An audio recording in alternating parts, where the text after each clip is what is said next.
Assalamualaikum warahmatullahi wabarakatuh.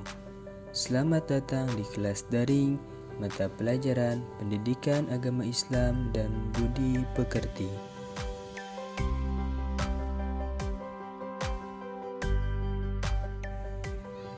Pada video kali ini kita akan sama-sama belajar salah satu materi kelas 8, yaitu hormat dan patuh kepada orang tua dan guru.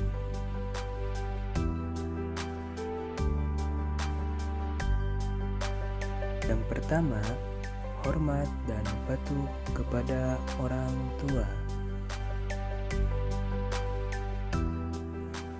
Dalam ajaran Islam, kedua orang tua memiliki kedudukan yang tinggi.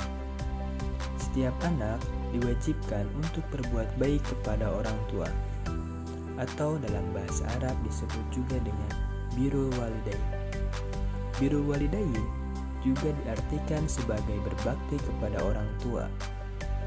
Perilaku menghormati dan mematuhi nasihat-nasihatnya termasuk birrul walidain. Seorang anak wajib menghormati dan mematuhi semua nasihat orang tuanya selama keduanya tidak memerintahkan kemaksiatan atau kemusyrikan. Bahkan, seorang anak tetap harus menghormati kedua orang tuanya, meskipun orang tuanya kafir.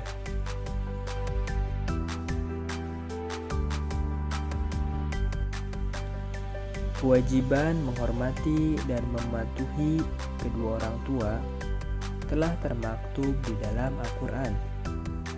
Ada banyak ayat yang berbicara tentang hal ini. Di antaranya pada surah An-Nisa ayat 36 yang berbunyi,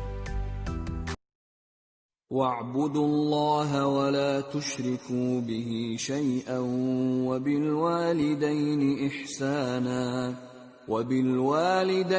إِحْسَانًا وَبِذِي الْقُرْبَى وَالْيَتَامَى وَالْمَسَاكِينِ وَالْجَارِ ذِي الْقُرْبَى وَالْجَارِ الْجُنُبِ وَالصَّاحِبِ بِالْجَنبِ وَابْنِ السَّبِيلِ وَمَا مَلَكَتْ أَيْمَانُكُمْ إِنَّ اللَّهَ لَا يُحِبُّ مَنْ كَانَ مُخْتَالًا فَخُورًا.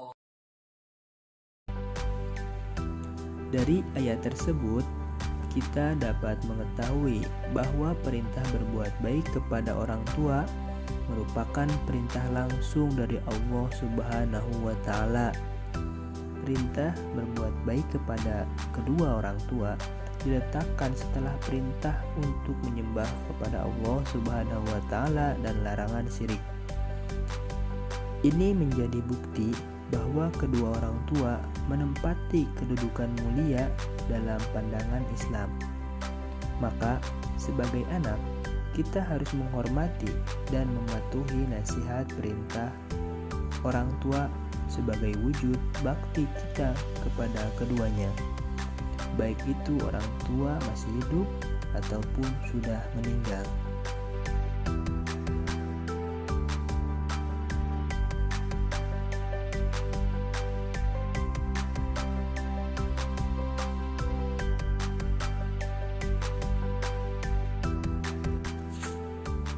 Perilaku menghormati dan mematuhi kedua orang tua ketika orang tua masih hidup, antara lain, yang pertama, mendengarkan semua perkataannya dengan penuh rasa hormat dan rendah hati. Orang tua akan sangat bahagia jika anak-anaknya mendengarkan nasihat-nasihatnya untuk kemudian dilaksanakan dalam kehidupan sehari-hari. Semua orang tua menghendaki anak-anaknya hidup lebih baik dari dirinya.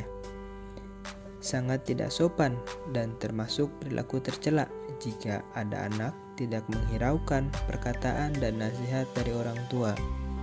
Saat orang tua berbicara, jangan sekali-kali memotong pembicaraannya karena bisa menyakiti hatinya. Yang kedua, membantu pekerjaan rumah atau pekerjaan lainnya yang dapat meringankan beban orang tua. Pekerjaan rumah selalu ada setiap harinya, seolah tiada habisnya. Mulai dari mencuci piring, mencuci pakaian, dan menyetrikanya, membersihkan lantai, merapikan kamar, menyiram tanaman, membersihkan pekarangan, dan lain-lain.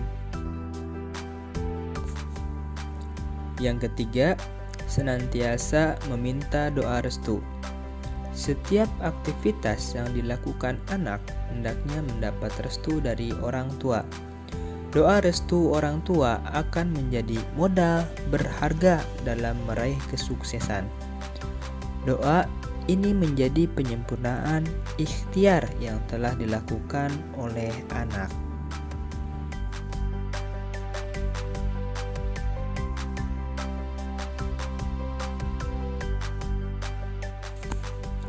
Selanjutnya, perilaku menghormati dan mematuhi kedua orang tua ketika orang tua sudah meninggal.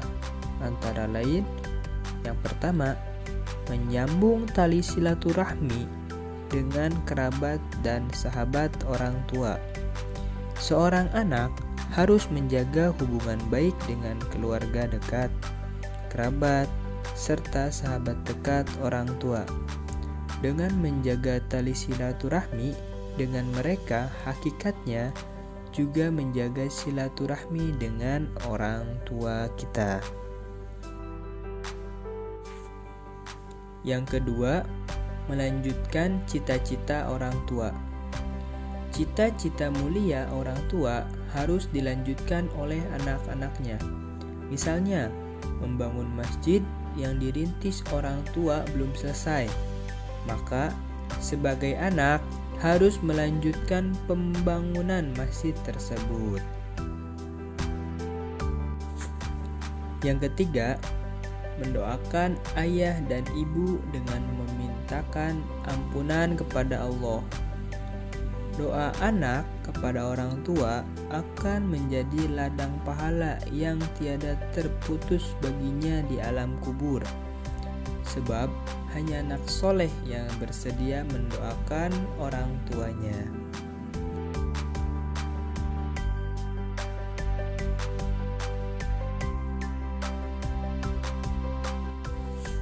Selanjutnya, hormat dan patuh kepada guru.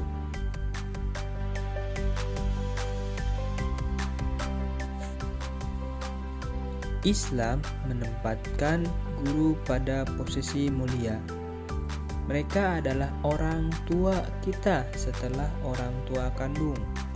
Oleh karena itu, kita harus menghormati dan mematuhi guru sebagaimana yang kita lakukan terhadap orang tua. Hormat dan patuh kepada guru sangat ditekankan oleh Islam.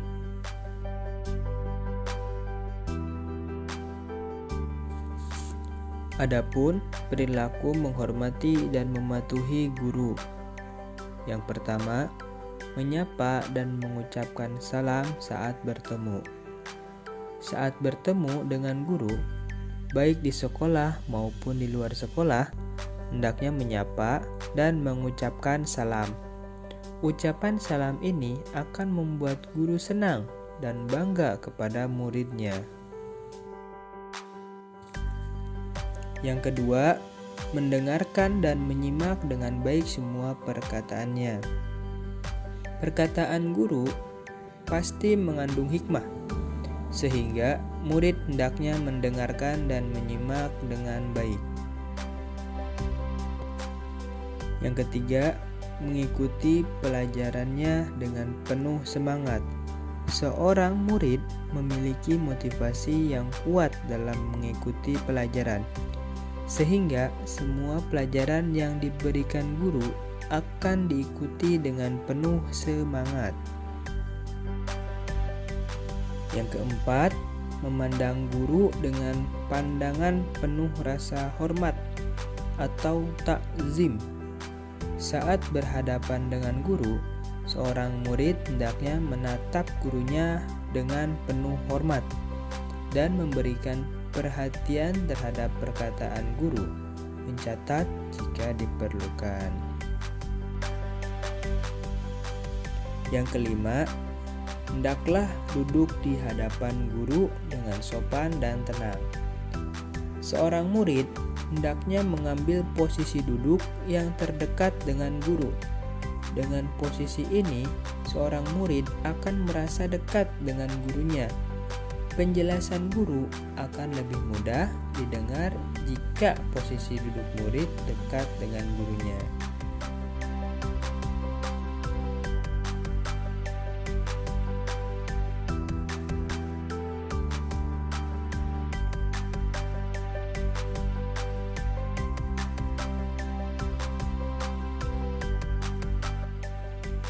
Itulah pembelajaran daring mata pelajaran Pendidikan Agama Islam dan Budi Pekerti.